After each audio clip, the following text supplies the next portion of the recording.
Shabbat Shalom. Yahweh Bashem Yahushai. Bashem Rakakwadash Barakatham. To the sincere hopeful. I had a dream this morning. And I've been having it on my spirit to just share. Like I've been thinking about it all day so far. So I know Yahweh Bashem Yahushai obviously wants me to share it. Okay, so it starts off like chaotic. It's very chaotic. I started to say chaos, but initially I wasn't in the chaos. I just heard it breaking out outside. And it was daytime, but it was like as if the sun had just set and that darkness starts to kind of like creep in. Like you can tell it's evening going into night, so there's no sun whatsoever, and it was cloudy. Okay, so it gave off like this gloomy kind of energy, but you could hear so much. And I'm in this high rise. I don't know if it was a high rise or a hotel, because it gave both, and then it gave off a third image, but that's towards kind of the end of the dream. So I'm just going to say how the dream starts off. It gave off as if I was in this high rise apartment building, right? Like super duper high. It felt like something like the Twin Towers high, right? So, but then it also gave off the energy of a hotel. And the reason I say that is because I don't know, I was coming out of my room or whatever the case may be. If it were a hotel, I was coming out of my room. So like it for that noise. I was coming out of my room, and because I could hear people in the hallway, you know? So I come out of the room, and it's just like people were like kind of like running through the halls, and some people just standing there looking confused. A lot of people just had a confused look on their face. So I'm looking around like, what's going on? But I don't ask anybody anything. So I'm like, okay, let me go ahead and get up out of here, because it's just like everybody, you see some people running, some people looking out the windows in the hallways, some people just standing there holding their head, just looking crazy, right? So I go to the elevator. I'm like, okay, let me go ahead and go.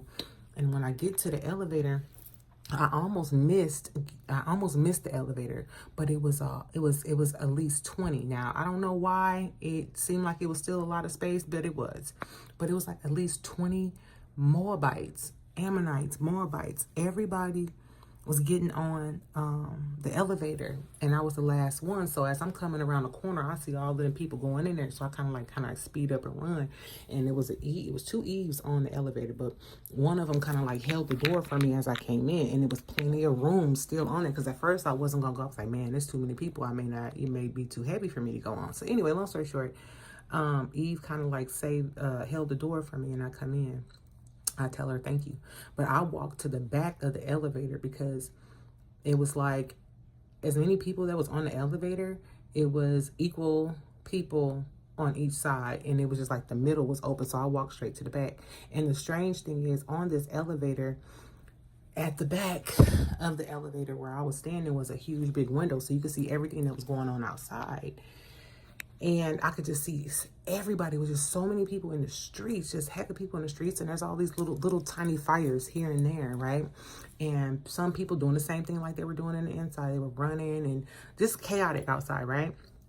So I'm very high up. It seemed like it took forever for me to get out of this elevator. But I noticed, I felt like Eve, I know Eve worked for the building, whether it was a hotel or if it was just a high-rise apartment. But like I said, it was two Eves. One never said anything. She just kind of just watched me the whole time. And the one who held the door for me, she was literally slaying. She was slaying the Moabites, right? She was killing them. So each floor we went down, instead of them getting off, she would like just throw their bodies off. But there was no blood nowhere. I didn't want to watch her, because I was like, oh my God, I'm on this elevator. This woman finna kill me. So I'm just thinking to myself, like, oh, do not look.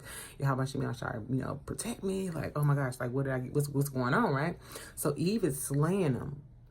And every floor, it's like nobody is terrified. Nobody terrified. It's like everybody know what she's doing, but they know it's like sheep to a slaughter. I don't know. I don't know. So anyway, as we get further and further down the elevator, more and more and more Moabites are getting slayed and thrown off the elevator, right?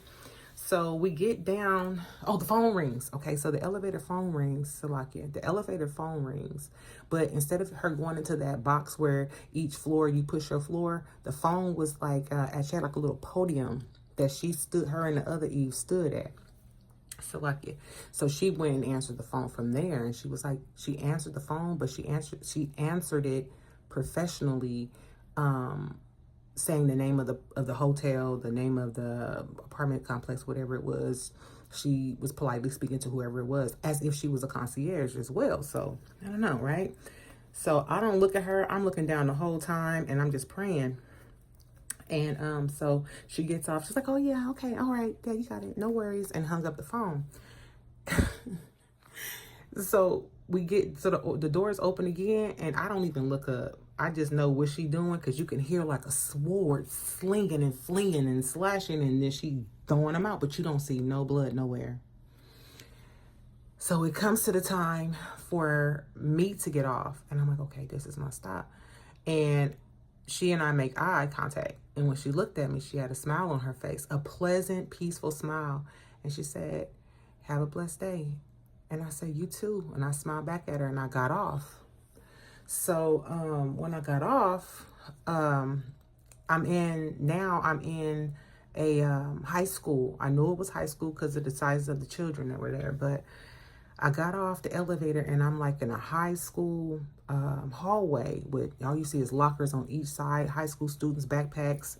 And everybody is walking real slow, like they're going to their classroom, but everybody is looking confused. So as I get closer and closer to the door to exit out, I see my nephew.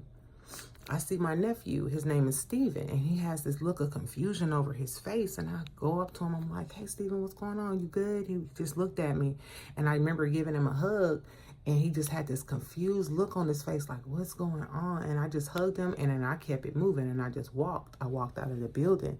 So when I walk out the building, I'm overhearing people saying, "It's an alien invasion. It's an alien invasion." Everybody, like, some people running in circles with their hands on their heads, just looking super confused. Some people just standing there like, "Huh? Like, what's going on?" Then you see people walking, and you see people running, and you see people just randomly just standing around, like in groups, just kind of like casually chatting. And I'm looking like, what is going on? And I'm just trying to look through the crowd to find my people, whoever my people were. I don't know. But I'm looking around like, what's really going on? I'm trying to get up out of here. What I did notice is all those fires, those little tiny fires everywhere, they weren't like spreading like wildfires. It was just like something had hit, and then it was like they were kind of like fizzling out, somewhat like a bonfire. And they were just every single where, but it wasn't consuming anyone or anything. I don't know, right? But I do know that it was super duper dark. Now, by the time that I'm walking out of the building, it was super dark, but there still was electricity because the lights from that building, school, whatever it was. That's why I said it had to be like 3 different things, because it came off from the beginning like it was an apartment, then a hotel, and then it turned into like a high school as I was exiting. So I'm looking for my people. Don't know who my people are, but I notice there's like a road right out in front of the school, and it's kind of like a dirt road. And I remember there being like plenty of trees on the opposite side of that dirt road. Right in front of me, it was just all forest and tall trees, right? You couldn't see through them. And then there on the side where we were, it was just like all gravel, dirt, where you're out in the parking lot. So there's cars, there's, just plenty of vehicles and stuff. But then there's also still some of those forest-like trees there too, right?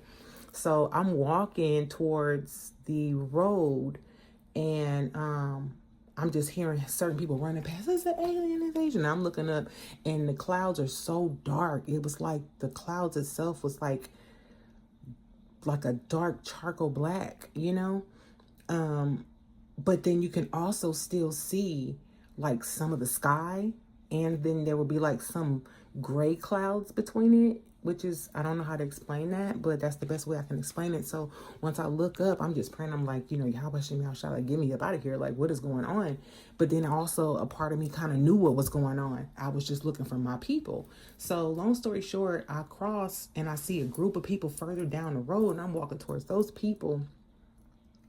And I noticed, like, it's kind of like they just having a good old time. They're like, there's trucks parked, there's cars parked, everybody casually just standing around talking like they're at a barbecue or something. You know, some people had beers in their hands. Some people was just, you know, drinking water and casually talking. But amongst those people, I see my brother Cecil. So I'm like, hey, bro, what's going on? You know, he's like, hey, what's going on? You know, he gave me a hug. What's up, sis? And hugging me just like nothing was going on, right? So I'm like, what is going on? Like, what happened? Like, y'all just chilling? Y'all didn't know what just happened? Like, people saying that this is another. And he was like, oh, no, it's all good. It's all good. But to the right of me, I'm paying attention, looking around. I see in the distance a pack of panthers. A pack of panthers, 6 to 7 of them, and they booking it towards us. And I'm like, here comes some panthers, here comes some panthers. And he was just like, oh, sis, don't worry, they ain't gonna do nothing, ain't gonna do nothing. And right in front of me, it was like a F-150 truck. But this truck had like these huge big tires on them, like monster truck tires. All I can think of, because I know that panthers, leopards, you know, they can leap. I'm the only thing I'm like, I know I don't have time to run nowhere. I'm calling on the name of Yahweh Shem Yahushai. So I just jumped straight in. I didn't bother. You want to stay there, stay there. So all I could think of is jumping into that F-150 in the trunk part of it, and then hopping on the roof of it. And that's exactly what I did. Okay, so everything happened real fast right now. So they speeding up. If it was 7 of them, if it was seven of the panthers, then 6 of them was to the right of me, right? If it was 6 of them, then 5 of them was to the right of me, right? Okay, keep that in mind, because this is going to happen simultaneously. So the moment I hop into the trunk of the truck, and hop on top, I just remember seeing either those 6 running past my right side of the truck, or that 5 of them, if it was 6, to the right side of the truck, right? But that, Salakia, my alarm went off. Okay, but to the right of me, it was either 5 or 6 ran right past me, right? To the right of me. But that last one pounced on my brother. And I could hear him. He was just calling my name. I'm not going to say my name, but he was screaming my name. And I can hear it devouring him. But I seen it out of my peripheral, because I'm looking to the right of me. Mind you, my brother's to the left of me, to the left of the truck. And I saw all 5 of them, or all 6 of them, run right past me as if they didn't even see me. To the right of the truck, right? And I heard the last one devouring my brother, and he was calling my name or whatnot. And in that moment, I was like, I closed my eyes, like, please get me out of here, Lord, please. I was so scared. My heart was beating so doggone fast. But simultaneously, the clouds opened up. Now, mind you, I told you to, let me calm down. I'll be too passionate. Mind you, I said that the clouds looked like a charcoal black, and some of them was gray, right? And the sky was really, really dark. In the moment of those panthers, I keep wanting to say leopards. I don't know why. Maybe because the panthers, and there's something significant too with their spots, because everybody knows that a leopard looks black, but up close, a panther is black, but up close, I could see their spots like a leopard. And it's so insane and spiritual, because in this moment it's like, wow, that makes sense. The way the clouds looked, like that black charcoal cloud, but then there was some dark gray clouds too. That's exactly how the spots looked. So on the panthers, it was something so significant about their spots, because their spots were so heightened to where it almost looked iridescent, like it was sparkling, like it was just supernatural, right? But as that happened, simultaneously, the one pouncing on my brother, the 5 to my right, running past me, the clouds opened up, and there was this huge hand. I don't know, huge just doesn't do it. It doesn't do it any justice. Gigantic, massive hand like coming down. There was no arm, no wrist. All I saw was the palm of the hand, right? It was coming through the clouds, down, like down through the clouds. And it was made of stars, little tiny stars. And it was like how like a basketball player would palm a basketball. That's how the hand was coming down. And it was nothing but Yahweh Shem Yahushai. Because when I tell you, even Yahweh Shem Yahushai will even deliver you out of a dream if you too scared, so that you don't, transition over to the spirit world. Because the way my heart was pounding so doggone hard, it was nothing but Yahweh Shem Yahushai that had my alarm to go off, that woke me up. My alarm went off at 7 a.m. this morning. So as soon as that hand was coming down, it was coming down simultaneously as those Panthers ran past the right side of the truck. All I could think about was being delivered with Yahweh Shem Yahushai's right hand. That's all I kept hearing when I woke up. My heart was beating so fast. And I just been thinking about that all day. Like, man, it just felt so literal. Like that hand, my brother getting that judgment, and them leopards could have easily jumped up there, but they didn't. It was like they was blinded, or I was exempt from that judgment. And I just felt led to share that through the spirit, because it's like all day it's just on my mind. Like, wow, call lion, how about Shem Yahushai? It was like there was animals that weren't supposed to be even out there, that were out there. But then, hey, I kind of contributed it to all those trees and forest kind of like area that we was in. I don't know, but I wanted to share that. I pray how Shem Yahushai will continue to cover us, and we endure this thing. There's no telling what we're getting ready to see. We're about to see it all. But it was a lot in that dream, and I know it didn't feel like a dream so much. It felt kind of like could have been a vision. It felt too real. So I pray that y'all have a beautiful Shabbat, and that is restful and peaceful. Yahweh Shem Yahushai Barakatham Shalom.